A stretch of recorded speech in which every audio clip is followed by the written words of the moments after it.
السلام عليكم ورحمة الله وبركاته. النهاردة هعمل صينية بطاطس بالفراخ سهلة وبسيطة جدا، صينية تقليدية بس حبيت النهاردة اصورها معاكم. هعملها النهاردة بالوراك. المقادير بتاعتنا سهلة وبسيطة جدا. البطاطس طبعا بنقطعها شرايح زي ما انتم شايفين، ما تبقاش تخينة قوي عشان انا هسويها على طول مرة واحدة في الفرن، يعني السمك بتاعها كده. وفلفل حامي، بصل، طماطم بقشرها وبشيل البذر منها. والتوابل بتاعتنا ملح، بابريكا، كركم، فلفل اسمر، وقرفه.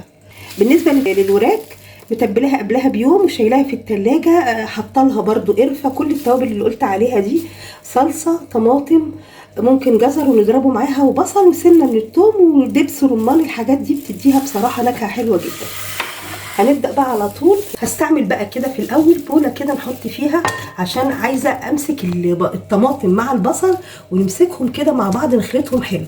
هحط بقى البصل كده مع الطماطم، وهحط الفلفل، التوابل مع الملح، وهحط لها معلقة من الصلصة، معلقة كده بسيطة من الصلصة.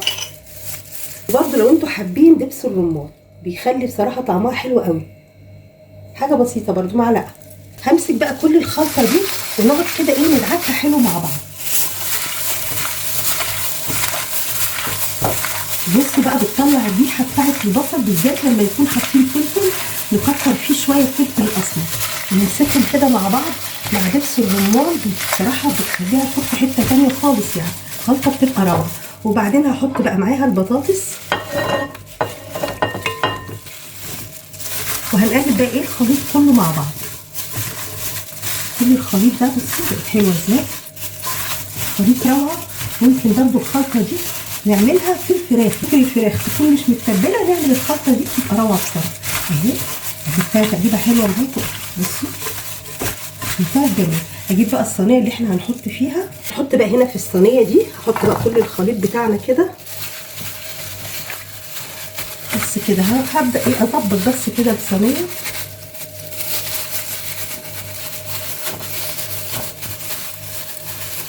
خلاص بقى زي ما احنا شايفين كده حطيناها في الصينيه في نفس البوله اللي اشتغلنا فيها. هنحط مع بعض برده الفراخ. هحط بقى الاول برده رشه من الملح، انا متبلاها فهحط لها رشه بسيطه برده من الملح تاني، ومعلقه من الصلصه. وانا عامله بصل فرماه برده مع طماطم مع جزر، هحطه برده. ده انا مخلياه من التتبيله اللي احنا عاملين بيها الفراخ. وهحط هنا رشه بسيطه من الزيت، ورشه هنا على الصينيه رشه من الزيت كده. هقلبها بقى تقليبه بسيطه، وهمسك الفراخ بتاعتنا كده. انا برغم ان انا متبلاها بس حبيت اديها وش تاني اهي كده، وهبدا ارصها هنا كده في الصينيه.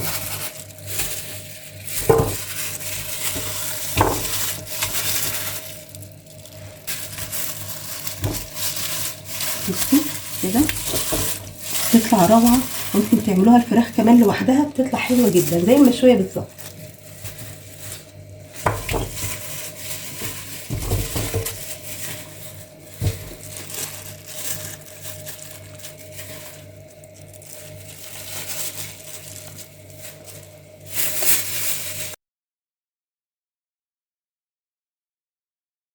هنحط بقى عليها شويه، جزء بسيط خالص من الميه، جزء بسيط. انا هحطها طبعا في الفرن، لو انتوا حابين تدوها شويه على النار، بس انا هحطها في الفرن وخلاص. نحطها من تحت شويه وبعدين ممكن نرفعها علشان تتحمر، بس هي كده كفايه. وبنغطيها بقى بورق الزبده. لو انتوا حابين تمسكوا البيض شويه بسيط من الميه، جزء بسيط كده من الميه نكملها كده، علشان نبدا بقى نروح مغطيينها بيها، ما بيجرالهاش اي حاجه. بتحافظ عليها كده، بتفضل تحافظ على طراوتها، وفي نفس الوقت بنحافظ ان الفراخ ما تنشفش معانا. بندخلها في الفرن، طبعا درجه الحراره بتبقى 250. بصوا بقى الفراخ بتاعتنا طلعت حلوه جدا ازاي، بصوا تحميرها كمان روعه. نشوف بقى كمان البطاطس قد ايه كمان دايبه ومش مستحمله. بصوا الفراخ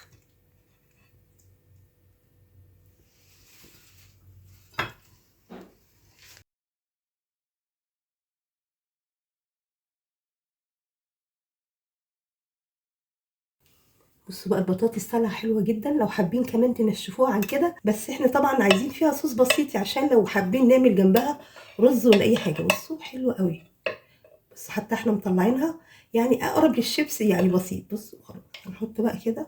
شايفين بقى التحميره بتاعتها كمان حلوه جدا، كاننا شاوينها بالظبط.